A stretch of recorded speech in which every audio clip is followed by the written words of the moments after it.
এই দিশা মেয়েটাকে আমার সহ্য হয় না, দেখতে ইচ্ছা করে না, সব জায়গায় ও। কয়েকদিন আগে আমাদের এই ফার্স্ট ক্লাস গানটাকে ফেসবুকে তো জাতীয় গান হিসাবে ঘোষণা দেওয়া হয়েছিল। এখনো তো ডিরেক্টর গুলা প্রতিদিন অফার নিয়ে আমার বাসায় এসে আমার হাত পা গুলা ধরে ঝুলে আমার বাড়ির মেঝেতে হামাগুড়ি দিয়ে বেড়ায়।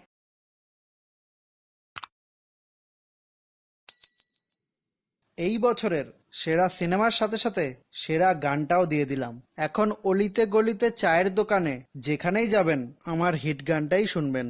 গান তো তোর কারণে হিট খায়নি, গান তো হিট খাইছে দিশার কারণে। দিশার জন্য কিভাবে হিট খাইলো?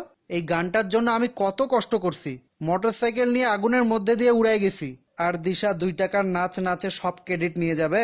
তুমি দিশাকে চিনো না সালমান? তুমি ওকে যতই শাড়ি পরে সতী সাবিত্রী সাজাও না কেন, দিশা ওর আসল রূপ দেখাবেই। ক্যাটরিনা আপা, আপনার সাথে আমি একমত। ওকে স্লো মোশন গানটার জন্য কত সুন্দর একটা শাড়ি দেওয়া হয়েছিল, কিন্তু ওই শাড়িটাকে নিজ যোগ্যতা দিয়ে বিকিনি বানায় ফেলছে। এতদিন তো আমার সাথে যে কোনো অনুষ্ঠানে পার্টিতে গেলে গাউনগুলাকে বিকিনি বানাইতো, আর এইবার তো সব সীমাই পার করে দিছে।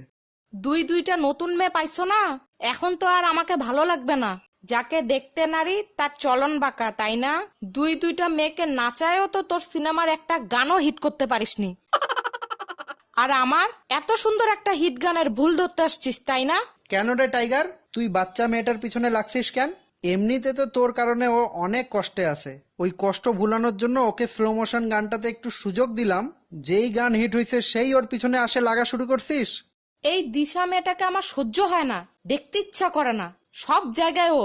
ধনী মুভিটায় আমাকে নিছে, ওইখানে ওই চিল্কি মেয়েটা চলে আসছে। এই তো কয়েকদিন আগেই আমার ফার্স্ট ক্লাস গানটা হিট খাইলো, ওই মুহূর্তেই ওকে স্লো মোশন গানটায় নাচতে হইলো। হ্যাঁ, আমার গান হিট হয়েছে। তোর কোনো সমস্যা? ওই গানটায় যদি তোকে একা নাচতে লাগাই দিত, তুই নাচতে নাচতে যদি বুড়িও হয়ে যাইতি, তাও তো গানটা হিট করাইতে পারতি না। সালমান ভাইয়ের বদলতেই তো হিট করছে, আবার কথা বলতে আসছে। ঠিকই তো, আমাদের ফার্স্ট ক্লাস গানটা যে হিট খাইছিল, কয়েকদিন আগে আমাদের এই ফার্স্ট ক্লাস গানটাকে ফেসবুকে তো জাতীয় গান হিসাবে ঘোষণা দেওয়া হয়েছিল। কোথায় শোনা যাইতো না আমাদের এই গানটা? বাচ্চা, বুড়া, রিক্সাওয়ালা, ভ্যানওয়ালা, বাদামালা, মুড়িওয়ালা, সবার তো মুখে মুখে এই গানটা ছিল।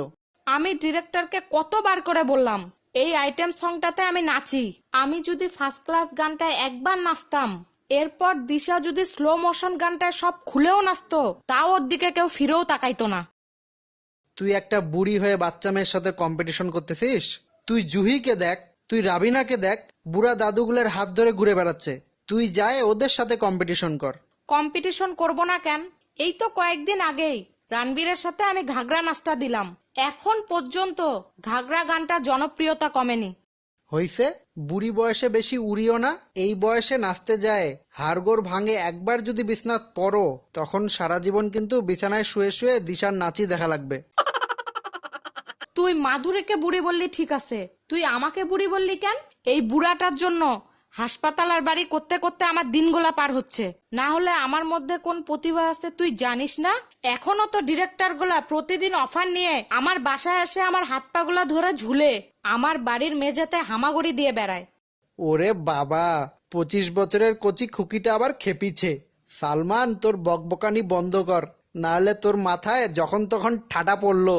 না রে শাহরুখ, আমি তো মজা করতেছিলাম। আমাদের এখনকার এই স্লো মোশন গানগুলা এগুলা তো ফ্লপ রে। ওরা আগে যে গানগুলা করছিল না, ওগুলা এখনো হিট, ওগুলাই হিট। দর্শক, সালমানের কথা আমি কিন্তু চারানাও বিশ্বাস করতেছি না।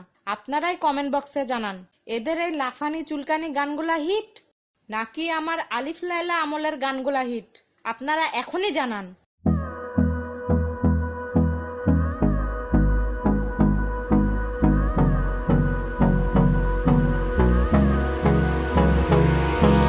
Hold me close till I get up. Time is barely on our side.